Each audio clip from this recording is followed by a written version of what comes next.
Hi வணக்கங்க. இன்றைக்கி சுவையான சாம்பார் எப்படி பண்ணலான்னு பார்க்கலாம். சாம்பார் பருப்பு கழுவி எடுத்து வச்சுருக்கேன்.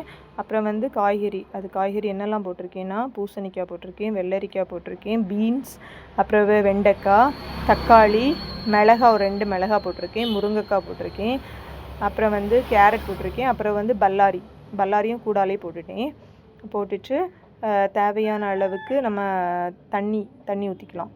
தண்ணி ஊற்றிட்டு தேவையான அளவு தண்ணி ஊற்றிட்டு வந்து காயம் போடலாம். பார்த்துக்கோங்க, தேவையான அளவுக்கு ஒரு சின்ன துண்டு காயம் போடலாம். காயப்பொடி போட்டு அந்தளவு டேஸ்ட் இருக்காது. போட்டுட்டு குக்கரை மூடி அடுப்பில் வச்சிடணும்.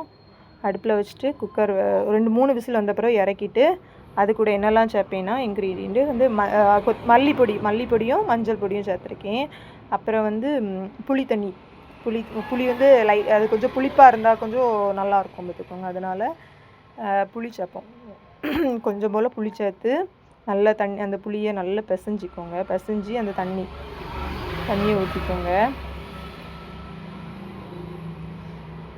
அதுக்கப்புறம் வந்து தண்ணி ஊற்றினப்புறம் வந்து தேவையான அளவு கொஞ்சம் போல் வத்தல் பொடி உங்களுக்கு தேவைன்னா போட்டுக்கோங்க. சாம்பார் பொடியை பிறகு நாங்கள் வந்து சாம்பார் பொடி திரித்து வச்சுருப்போம். இந்த வாட்டி தீர்ந்துட்டு, அதனால் பேபி சாம்பார் பொடி அதுவும் நல்லா தான் இருக்கும்.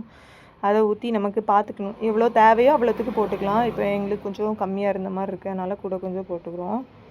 போட்டுட்டு கொஞ்சம் அதை நல்லா கலக்கி பார்த்துக்கணும். அப்புறம் தேவையான அளவு உப்பு உங்களுக்கு எவ்வளோ தேவையோ அந்த அளவு போட்டுக்கோங்க. போட்டுட்டு பாருங்கள், பார்த்துட்டு தண்ணி கம்மியாக இருந்ததுன்னா தேவைக்கு தண்ணி வச்சுக்கோங்க. வச்சுட்டு அடுப்பில் ஏற்றி வச்சிட்டோம். இனி வந்து அது கொதிக்கிற டைமில் கொஞ்சம் போல் மல்லிக்கீரை கொதிக்க டைமில் போட்டால் தான் அந்த வந்து சாம்பாருக்கு வந்து நல்ல ஒரு டேஸ்ட் கொடுக்கும். பார்த்துக்கோங்க, அதனால் கொதிக்கிற டைமில் மல்லிக்கீரை போடுங்க. மல்லிக்கீரை கொடுத்தா நல்ல ஒரு டேஸ்ட் கொடுக்கும். அதனால் அதுக்கப்புறம் நல்லா கலக்கி விட்டுட்டு என்ன பண்ணணும்னா, ஒரு சீன்சட்டி எடுத்துக்கோங்க. சீன்சட்டியில் வந்து நாங்கள் வந்து தாளிக்கிறதுக்கு எல்லாத்துக்குமே தேங்காய் எண்ணெய் தான் யூஸ் பண்ணுவோம். தேங்காய் எண்ணெய் வந்து ஆட்டின எண்ணெய், செக்கில் ஆட்டின எண்ணெய் தான் யூஸ் பண்ணுவோம். அந்த எண்ணெயை தேங்காய் எண்ணெய் தேவையான அளவு தேங்காய் எண்ணெய் எடுத்துக்கோங்க. அது தேங்காய் எண்ணெய் வந்து கொஞ்சம் நல்ல மணமாக இருக்கும் நம்ம தேங்காய் எண்ணெய் வந்து தாளிக்கிறதுக்கு ஊற்றினா. அப்புறம் வந்து தேவையான அளவுக்கு கடுகு போட்டுக்கோங்க.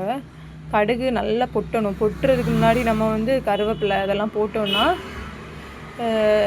அது வந்து நல்லா இருக்காது. அதனால் கடுகு நல்லா பொட்டுன அப்புறம் வந்து தேவையான அளவு கருவேப்பிலை போட்டுக்கோங்க.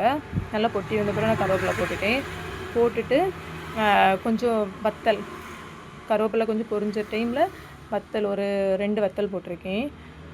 தாளிக்கிறதுக்காண்டி போட்டிருக்கேன். அந்த வத்தலையும் வந்து நல்லா கிண்டி விட்டுட்டு நல்லா வத்தலாம் பொரிஞ்ச பிறகு தான் சாம்பாருக்குள்ளே ஊற்றணும். பொரிஞ்ச பிறகு சாம்பாருக்குள்ளே ஊற்றினா